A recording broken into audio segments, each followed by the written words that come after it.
And our next speaker is Ian Opperman from Data Analytics Center from Australia. Let's listen to his views on the future of data. Fantastic, thank you very much. Thank you for having me. I'm going to start with my first slide, not my second slide.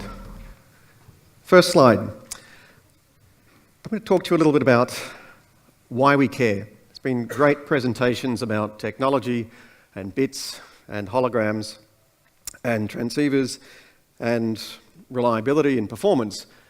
But I think it's always worth contemplating, given that we are talking about beyond 5G, let's call it 6G amongst friends, technology. It's worth talking about why we care. I'm then going to step into the future a little bit, which is a very fraught thing to do, and talk about what the future might look like.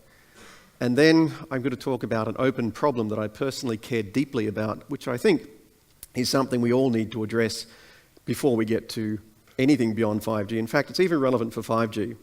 But let me start by showing you this lovely image here. I've shown it before in different presentations, but this is a view of 2050. And what you see there is that nature has come back into the urban environment. We have a population in 2050 anticipated to be 2 billion people more than we have today, 9.6 billion people, up from 7.6 billion people. It's green, it's efficient, it's clean, and you can't see technology anywhere in that picture. And it's a really utopian view of what the future looks like. But 2050 is a long way into the future. That's a couple more G's down the road. We're talking about 2030. And so whilst we think that sort of future may be unrealistic, especially if we've got an extra 2 billion people living on the planet, why don't we think about 2030, what 2030 looks like? But as backdrop, I thought I'd actually pull up a picture from Singapore, which just earlier this week got the award again for the smartest city on the planet. So that's a photo of today in Singapore, and it looks a little bit like that vision of 2050. So there's green, there's an urban environment, a dense urban environment. Singapore really is a dense urban environment with nature coming back in, with technology embedded, and a whole lot of people living really closely next to each other in a very small land area with very great restrictions on water, but being educated, being fed, and with rising expectations of life. But that is a backdrop. 2030, what does 2030 look like? So I mentioned that by 2050, the projection is 9.6 billion people on the planet. By 2030, that's only 8.5 billion people. That's only an extra billion people. Same amount of land, same amount of water, same amount of natural resources. People expecting more personalised, better targeted services, expecting higher quality of life, expecting education, expecting to be fed, expecting to be entertained, living ever increasingly in those dense urban environments. So what we can reasonably expect by 2030, apart from the extra people, it's unimaginable that some of the technology trends we're talking about won't really have come to fruition. We can certainly expect an increase in driverless vehicles. We can expect an increase in telework because getting around on congested roads will be even harder. We can expect an increase in tele-education. We can expect an increase in telehealth. And smart grids and smart factories, I've taken the bold step of saying that they'll be ubiquitous. We saw a presentation from Lauri yesterday talking about the emphasis that Nokia has on driving smart manufacturing. We saw a presentation yesterday from Olli, also from Nokia, talking about the emphasis on smart harbours and smart big infrastructure, big, heavy industry. And these make perfect sense. And in a globally competitive world, if you don't drive efficiencies into your industry, you're going to either be left behind or you're going to become so cost uncompetitive that you will be in a very, very different position. So taking the bold step of predicting out 10 years from now, some of those technology trends certainly will be more pervasive just because we have more people, just because we have more demand on resources, just because we have higher expectations. And no one is going to accept a reduction in quality of life. So it's unimaginable that we will drive the necessary productivity associated with the world of 2030 without smart, connected, reliable performance, the sort of things that are being talked about in 5G and which can help bring it about. The presentation that Rahim gave showed the contribution to productivity of the UK of mobile communications over the last few years, and we have seen it time and time again, in particular in developing countries. Not to say that the UK is not a developing country, or is a developing country, but in developing countries in particular, the increase in productivity associated with that fundamental connectivity is really quite important to the growth of the GDP, the growth of industry, and the growth of new sorts of businesses.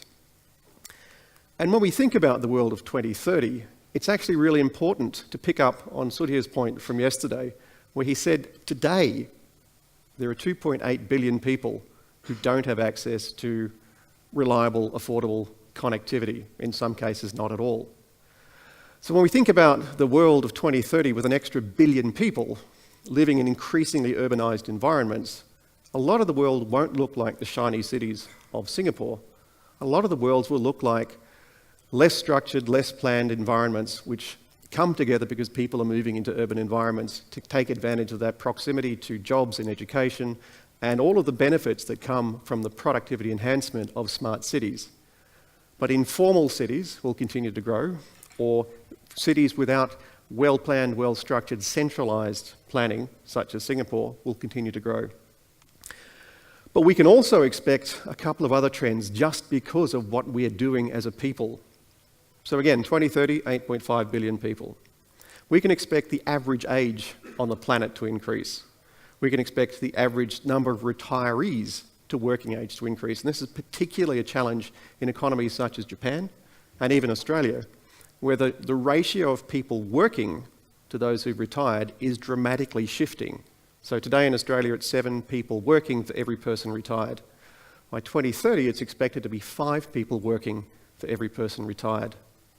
2050, just to be a little scary, it's expected to be 3 people working for every person retired. We're living longer. We're living in the non-productive, non-contributing phase of our lives longer. And in fact, our transition to retirement is becoming less clear than it used to be.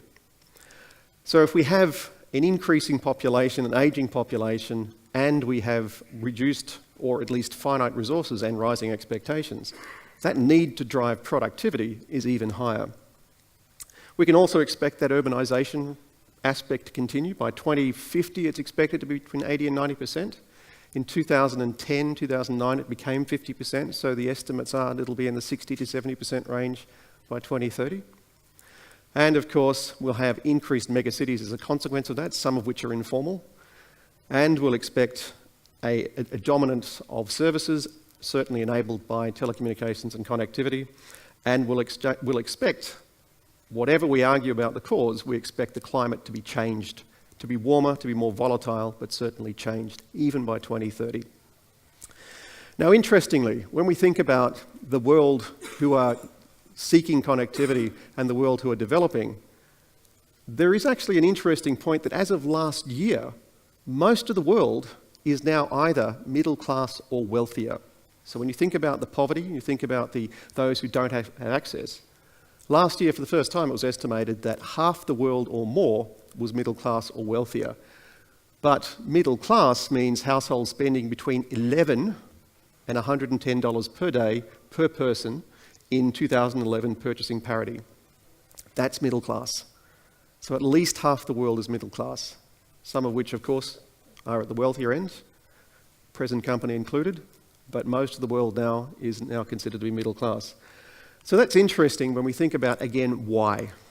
Not the first time the UN sustainability goals have come up, but the UN sustainability goals set out 17 objectives to be achieved by 2030, the same time frame we're talking about the Gs. No poverty. It's an interesting one when we think about what we just heard, and we'll touch on again in a moment. The ability to support the good health and well-being, zero hunger, sustainable cities and communities, and climate action potentially. There are certainly goals in here which are either squarely in the sights of evolving communications capabilities. And again, when we think about what the Gs have done to date in terms of global productivity, they are really quite substantial and are expected to continue driving that. And again, the presentations we've seen today and yesterday have really talked about that incredible productivity uplift which is available or planned with 5G. But the poverty one's a really interesting one. Communications enables new business models. Communications enables access to markets and increases productivity. It is absolutely shown time and time again.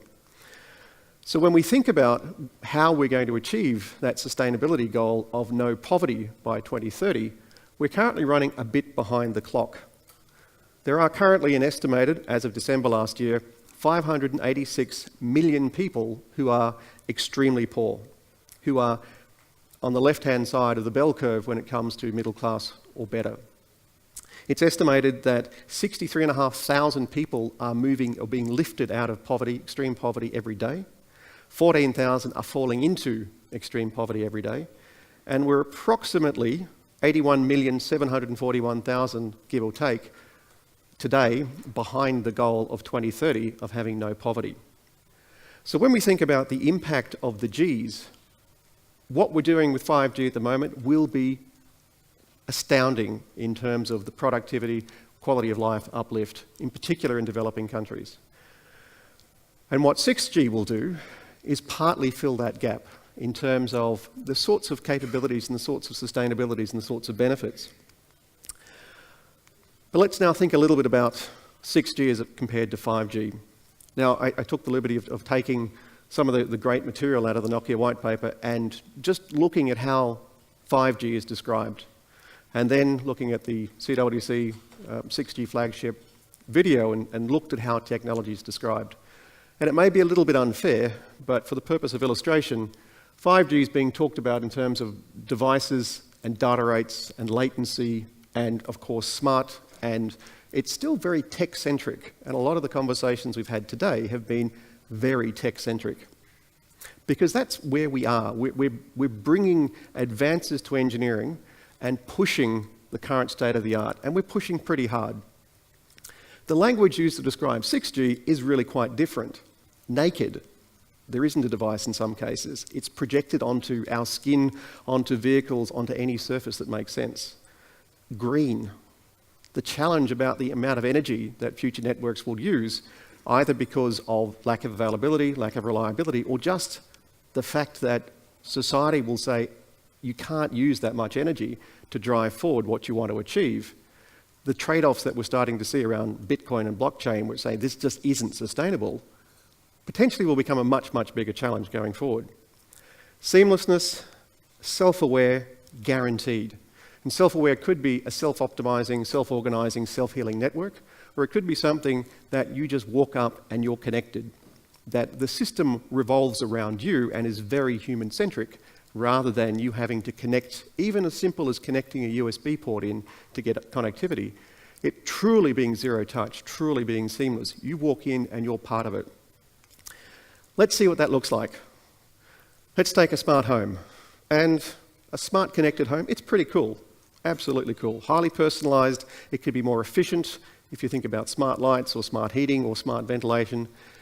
Your home can respond to your needs much more effectively, saving you money and improving your quality of life, but also making it easier for the person, the company, the organization providing that smart service to you to do it in a much more effective and efficient way. So not only to shape demand, to match supply, but also to aggregate over a suburb, over a neighbourhood, to much, much more effectively deliver that service in a much more effective way.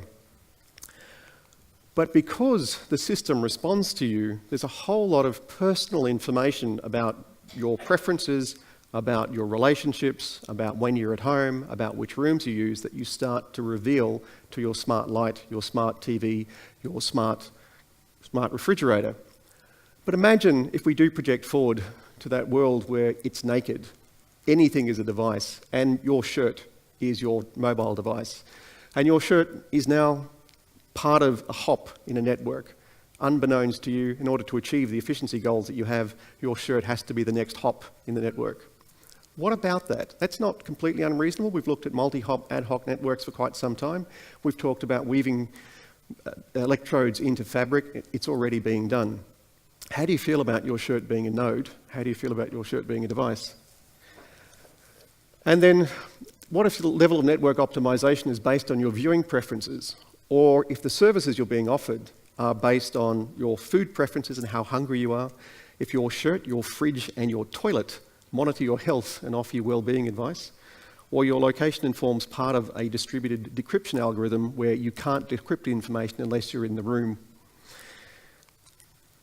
And then what about smart cars? Smart cars definitely are coming. They're pretty cool. They're potentially a lot safer. They're more efficient. They're shareable. But again, what about if your car is a hop in a node and you actually become the neighbourhood connectivity when you drive into it? Or if your local network optimization is based on traffic congestion? Or if your services offered are based on your trip reason and where you're looking at the time? And if your car monitors your health and well-being and your breath alcohol level, your blood alcohol level as exposed through your breath, is part of a decryption algorithm which effectively says you can't move the car, you can't access services unless you blow into the bag. These things are actually all perfectly reasonable, and we've contemplated. There's nothing I put up here that I haven't seen in a paper or a magazine or someone projecting the future scenario. Well, let's talk about autonomous systems. Now, autonomous systems, these are deliberately quite cute. This is in the airport in South Korea.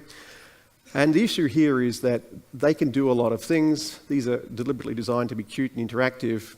But what about if the robot interacts directly with your personal network? You walk up, it accesses your network, it learns about you. And if local optimization is based on what the robot or the robots need, as opposed to what you need, and services offered are based on what's learned about your data, and the robot harvests any energy from you, from your movement and interaction with it, whilst you're engaging with it, and if your data forms part of a future robot knowledge base. The issues here at each one of those points is not unrealistic, and again, the sort of things that people talk about, and you could actually imagine why you would want to optimize based on your interaction and personalize based on that.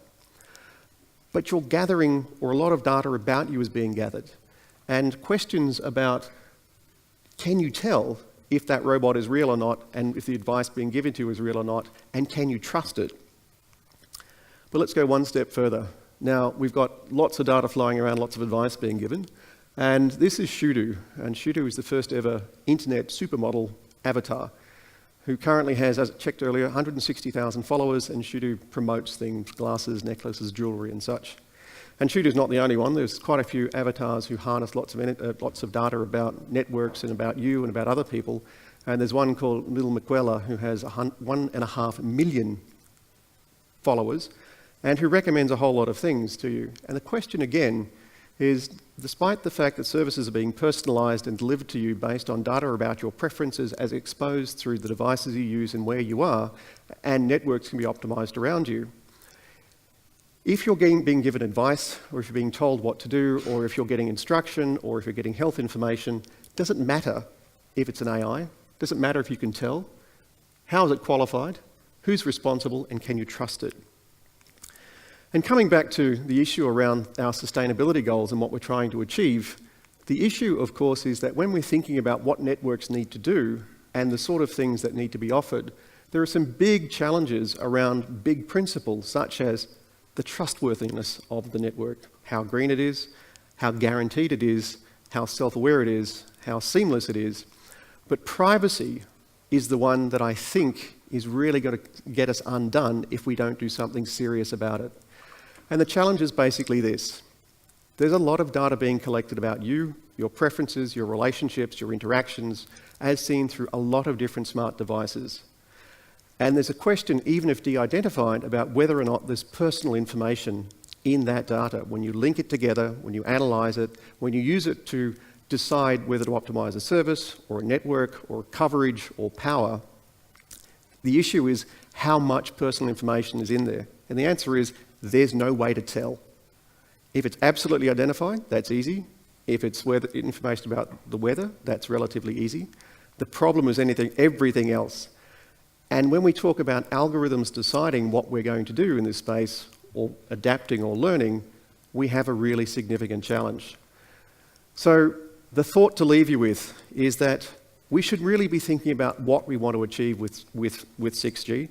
We should be really thinking about how we deal with issues like privacy and consent and data classification. And these are the challenges which currently aren't being addressed, but I think are tractable and are things that we should all work towards. Thank you very much.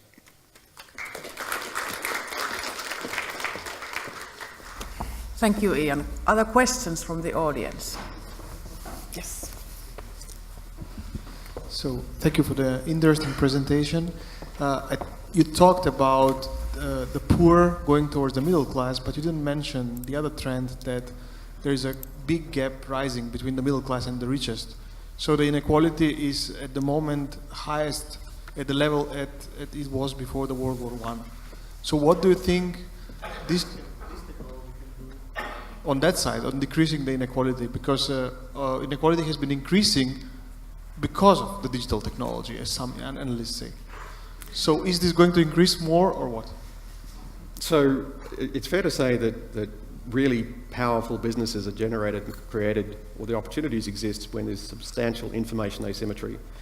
And increasing access to information, to data, should theoretically help that. But in practice, what we've seen is lots of technologies have led to a widening gap between the really extreme end and the middle classes. And unfortunately, it's only every time we have a major conflict that that balance gets redressed and there's that sense of shared destiny and shared future. So unfortunately, I'm not sure it's a tech answer. I think it's more a societal coming together around a significant crisis. A conversation for a glass of wine, I think. Hello. Thanks for your presentation. As you talk about sustainability and UN sustainability goals about poverty and other stuff. So I had read some news in BBC that it says if everyone on the planet consume as much as average US citizens consumes, it takes 4 Earth to feed that. So my point is here, of course, if we go on increasing ICT technologies, we will get better smart society. But will this smartness match with the sustainability goals that we require? I want to know your points on that. That's a really good question. So if we all had the quality of life and the life expectancy that we had in the 1800s, then absolutely. There's something about human nature where every time we have an increase in quality of life or conditions, we tend to not stop there, we want more. So there's an opportunity for 5G technologies to keep knocking out inefficiencies and to increase some of the most fundamental aspects. There's an opportunity for us to rethink how we could do things with better connectivity, more seamless connectivity. But there's a human aspect to what we care about, which means that we need to think about what we want. And it's extraordinarily hard for a global community to actually describe what we want, because there's at least 7 billion things that we want. So it's part of the enabler, but unfortunately it's not the answer. Thank you. Then there was one more question here in the front before we move on. Okay, maybe I can speak as loud as I can. Okay, microphone is coming. So first, Ian, let me thank you for a very good presentation. You covered the tech side, the human side. And as I was listening to you talk, what was going through my mind is what really happens in our own community, in the technical community. You have folks who are doing research. They're only interested in research. There are people who are trying to sell products, but it takes a lot to take research to the market. And this chasm that exists, that nobody wants to deal with. So similarly, when we look at half of the world which doesn't have internet connectivity, less than 1 billion people who are living in poverty. So there are a set of people who worry about them. These are intellectuals, some of them have money, but then there are very rich people who are only busy making money. So do you have any prescription as to how, or any thoughts on who are the people who will really come forward and do something for those people who are at the bottom of the pyramid so that they are uplifted out of the poverty? So would you have any thought how something like this could happen? So I think the best thing that's happened in a very long time are the UN Sustainability Goals. And for the very first time, a very crisp articulation of really important global mega trend issues was called out. And then by having organisations, having this group, having the UN, having International Electrotechnical Commission, having a lot of different organisations say, we will support this, is fantastic. The next most important thing is actually supporting it. So in the world of standardization, there's great work being done on low voltage DC, which is looking to deliver power to so many different villages in parts of India and in parts of the world which are developing, that it really makes a difference. And it's part of the conversation because people say it's important. There's events like the World Economic Forum, which is drifting a little bit in terms of what it actually is looking to achieve, but at least conversations focused around, you are a group of people who can do something about this, here's what we mean by doing something about it, is very, very helpful. But again, unfortunately, there are a lot of issues around big tragedy of the commons challenges like climate change and like plastic in the oceans, which we need a crisis. We seem to always need a crisis before we do something about it. But at least by having this framework, we've got the opportunity to start thinking about how in our ordinary lives we can do something meaningful.